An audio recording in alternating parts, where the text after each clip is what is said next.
Next on Currents News, a beloved Brooklyn pastor, Father Jorge Ortiz-Garay, is being remembered tonight. He's believed to be the first American priest to die from coronavirus. What a great priest. What a great servant of the Lord. What a great friend. We'll take a special look at the life and legacy Father Jorge leaves behind. The USNS Comfort has officially docked here at Manhattan's Pier 90. I'm Emily Druby. That's coming up. The city's finest and bravest are getting support as they battle the crisis. Brooklyn's chaplains are giving them a spiritual boost.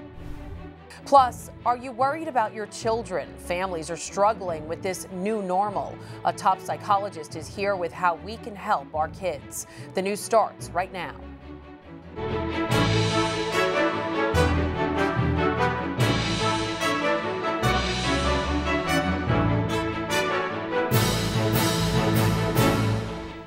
We begin with heartbreaking news for the Diocese of Brooklyn. The church community mourning the loss of a beloved pastor, Father Jorge Ortiz-Garay. A native of Mexico City, Father Jorge's face beaming with joy in this photo when he returned to his homeland 3 years ago. Good evening, I'm Christine Persichetti. Father Jorge Ortiz-Garay is the first U.S. priest who has died due to the coronavirus.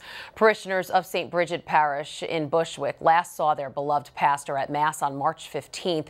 Soon afterward, he got sick and spent his last days at Wyckoff Hospital. He died there on Friday. Tonight, Father Jorge is being remembered as a tireless worker and a great priest. Currents News' Tim Harfman has more on his life and legacy from Bushwick. A growing memorial outside the locked doors of St. Bridget's Church, honoring their beloved pastor, Father Jorge Ortiz-Garay. We all sad, the whole community is sad. Father Jorge is believed to be the first U.S. priest to die from the coronavirus. He was 49 years old. The Mexican-born priest was ordained to the Archdiocese of Newark in 2004 and served the Brooklyn Diocese since 2009. Auxiliary Bishop Octavio Cisneros was close to Father Jorge. What a great priest. What a great servant of the Lord. What a great friend. Father Jorge helped Bishop Cisneros create the Mexican ministry in the Brooklyn Diocese, evangelizing to Hispanic Catholics. Father Jorge was the driving force behind the annual Our Lady of Guadalupe celebration. The feast day included Mass attended by thousands and a torch-lit pilgrimage through the streets. We have to bring the Word of God to everybody. How are you? He was dedicated to his parish's Catholic Academy too, and the education students receive. It's an investment of life. And also, if we keep these kids here, they are happy, they understand that the school is also home. You know what? At the end, they will stay in church. Brooklyn Bishop Nicholas DiMarzio released a video to the diocese. We mourn the passing of our own Father Jorge. We pray to the intercession of Our Lady of Guadalupe for him and for his family at this time. He is for all of us an example of priesthood. Bishop Cisneros says he received a text message from Father Jorge the day before he died. He said, "Pray that I may always be faithful to the Lord." Wow, what words. A memorial mass in the Brooklyn Diocese will be announced at a later date. In Bushwick, Tim Harfman, Currents News. When Father Jorge came to the Diocese of Brooklyn, he was put in charge of the Mexican apostolate. At the time, it had only 300 people. Now there are more than 3,000. Each and every one of them will always remember him. And we will continue to pray for Father Jorge and his family during this very difficult time.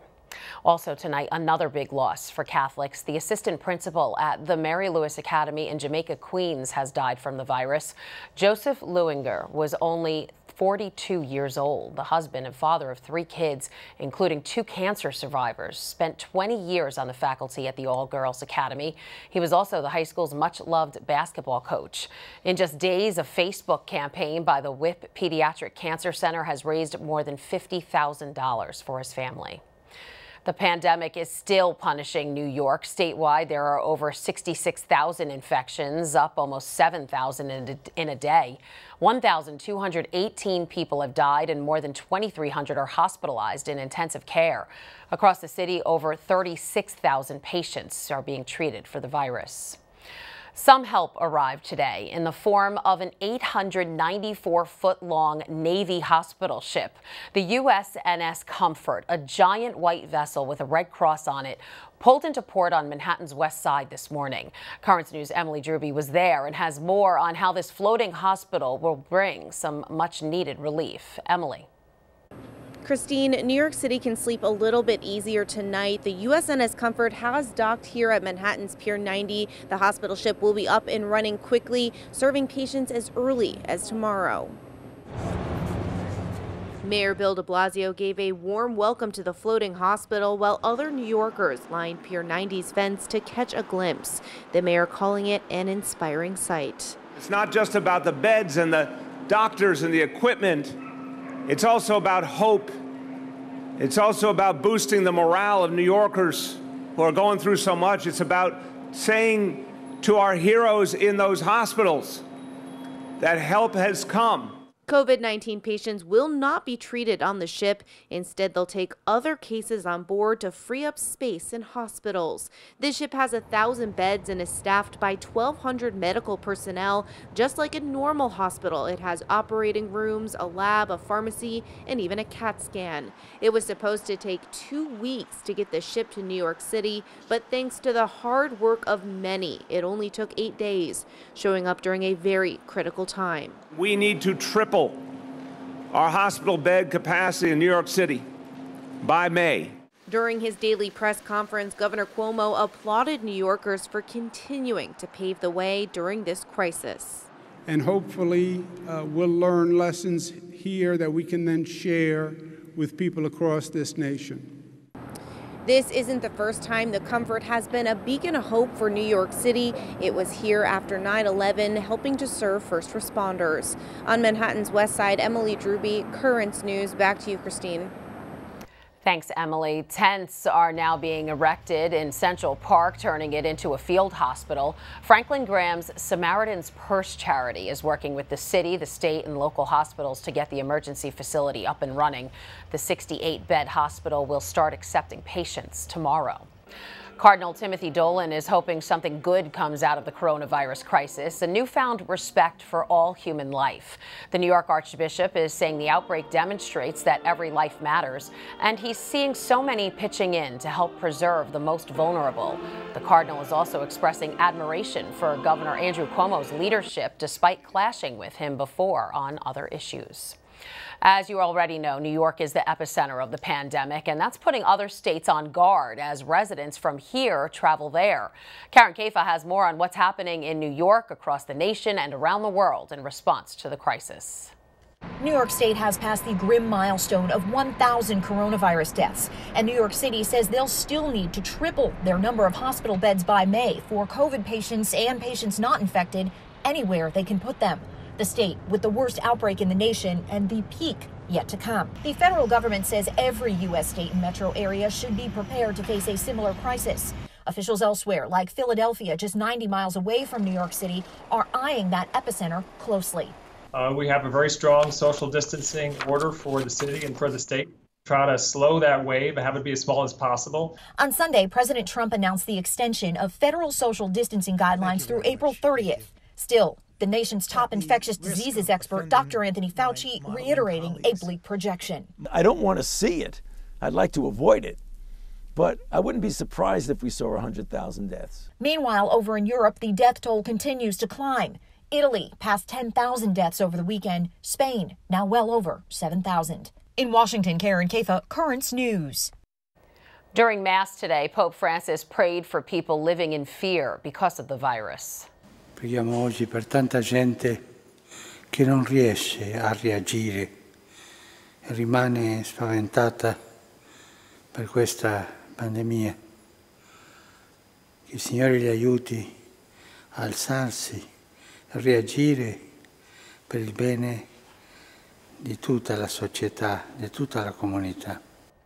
Francis sent a letter to the Pan-American Committee of Men and Women Judges on Social Rights, saying the pandemic could become a viral genocide, and praised governments who prioritize human life over the economy. Pope Francis has used the global pandemic as a chance to ask the world to come together as one human family. And today, for the first time since the crisis began in Italy, the Holy Father met with Italian Prime Minister Giuseppe Conte at the Vatican to assess the situation. Italy tops the list of countries affected the most by COVID-19.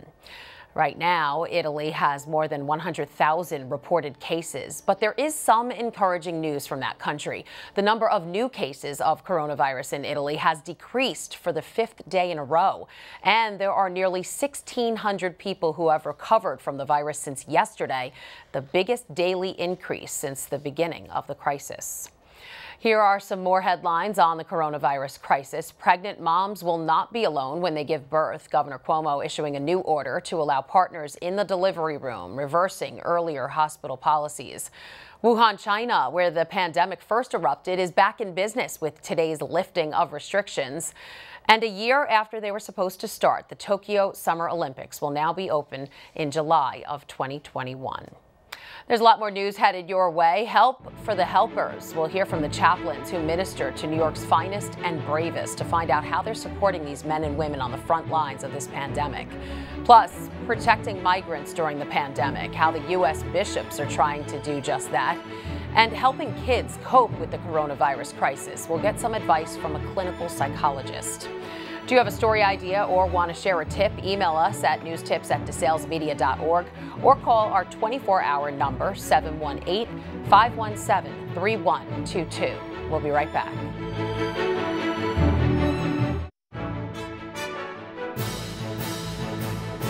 Everybody else is told stay indoors. We have to be outside. New York's heroes are on the front lines, and behind them, a force of spiritual support. The NYPD, Fire Department, and emergency service first responders are confronting the coronavirus crisis head-on. Thousands are out sick with the virus, and even more keep reporting to work. But they're not alone. Chaplains from the Brooklyn Diocese are standing shoulder to shoulder with them. Currents News' Tim Harfman has that story from Brooklyn.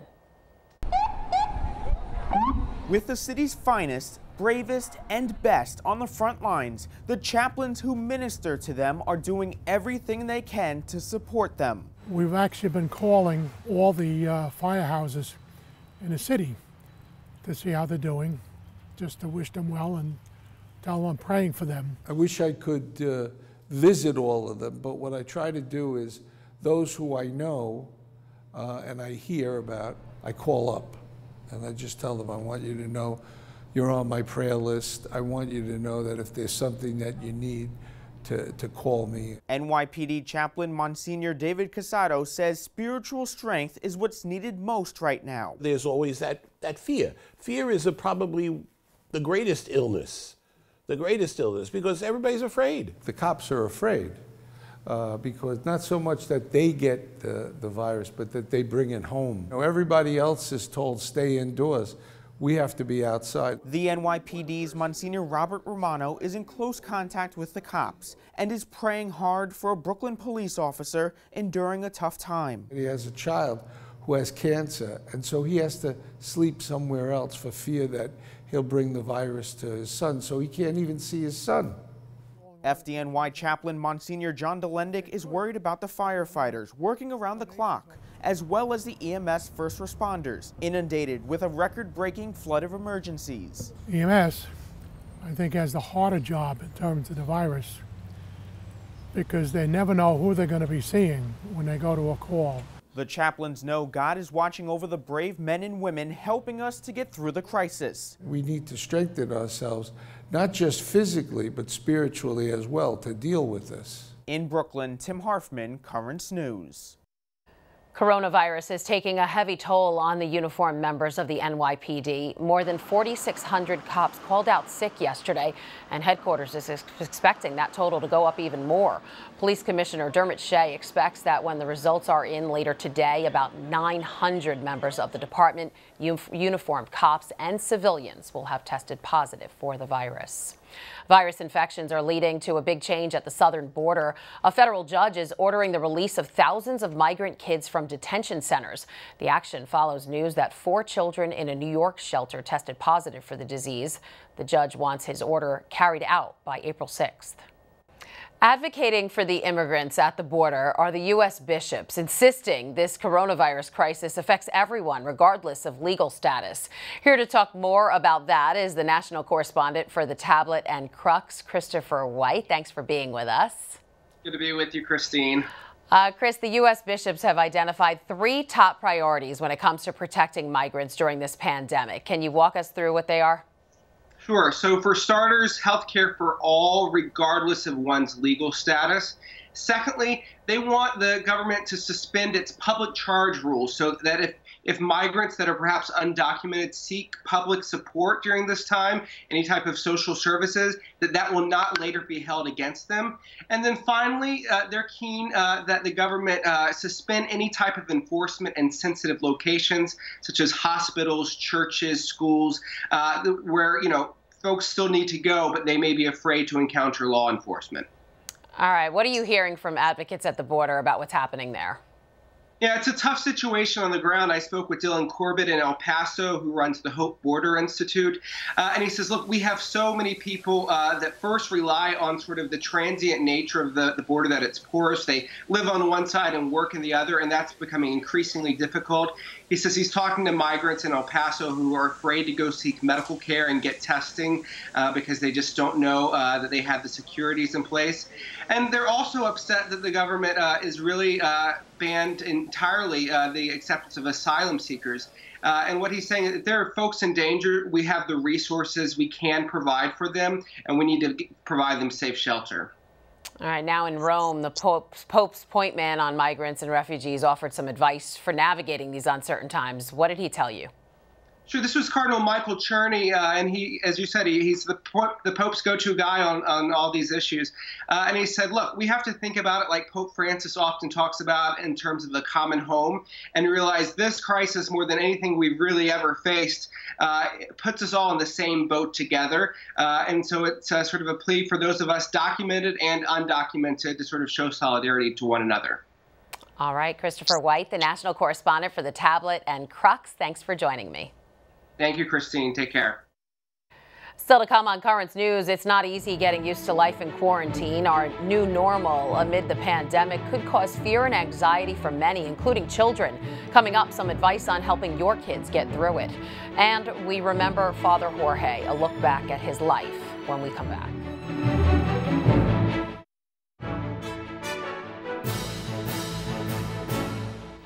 The coronavirus crisis is turning everyday life into something far from normal. Many families are understandably having a hard time adjusting.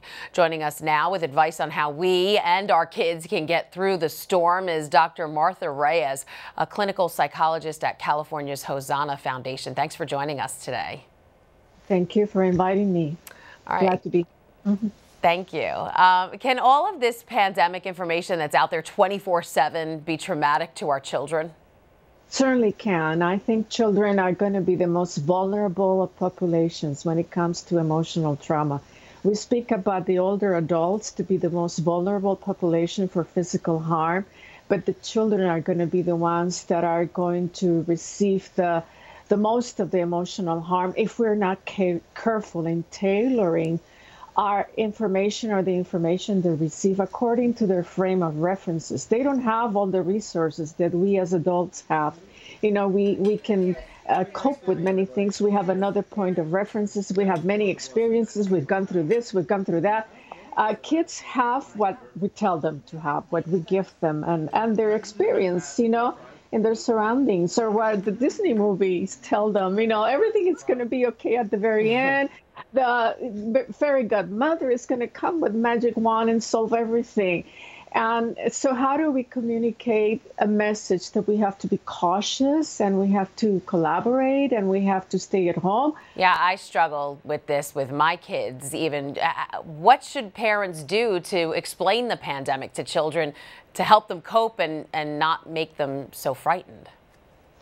Well, this is when the language and also the verbal and nonverbal communication have to really be good here. We really need to use all our cognitive and emotional positive resources. So we need to tell the kids, you know what, everything is going to be okay. There are many people working on our behalf. There are many positive changes and good news. And let's make homeschooling also a moment to teach them psychological tools on how to survive future traumas or terrible experiences in life. So this is when the family comes together. This is when we make a plan. This is when we comfort each other. This is when we do fun, creative, and educational activities, and we don't get bored at home. And this is also when parents are going to be very loving and very careful. Okay, and what do you think will be the long-term effects, if any, on kids from being quarantined and participating in distance learning? We have to start normalizing some of their activities. I know it's difficult to normalize the abnormal, but at least when they are ready to make the transition, that they don't feel awkward again. It's like when we go to a long vacation, and how do we readjust to a schedule again of working? As adults, we experience something like that. So we have to start incorporating some of the activities at home in a limited way, in a rehearsed way, and kind of try to normalize as much as possible what seems to be not very normal. But everything is going to depend on them not being left alone to try to quantify and understand and make inventory of all the emotional bombardment that's taking place around them in an adult world. All right, great advice. Martha Reyes, a doctor of clinical psychology. Thank you so much for joining us today. Welcome. The Knights of Columbus is offering help to cash-strapped dioceses across the United States. Carl Anderson, the Knights CEO, has a multi-million-dollar fund of short-term financing to help parishes weather the pandemic's impact. In the Brooklyn Diocese, many churches are turning to online donations since there are no public masses. Check your parish's website to learn how you can give. That is Currents News. I'm Christine Persichetti. Please remember, we are here for you. Tonight, our hearts are broken with the passing of Father Jorge Ortiz-Garay. We leave you with a moving recollection of his wonderful ministry. Be well and God bless. Good night. Who are you?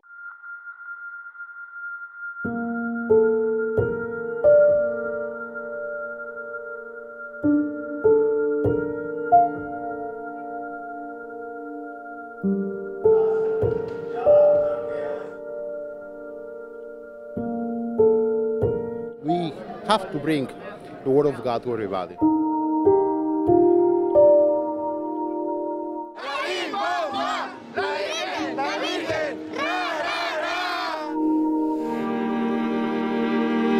We pray to the intercession of Our Lady of Guadalupe for him and for his family at this time.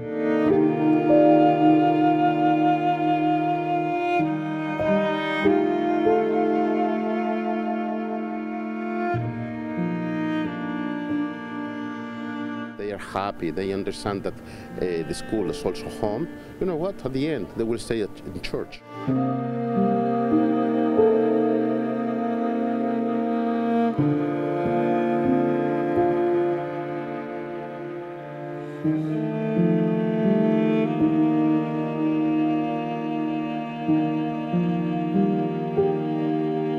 We have to be rooted in the faith, and we need to be in the truth, and the truth is Jesus Christ.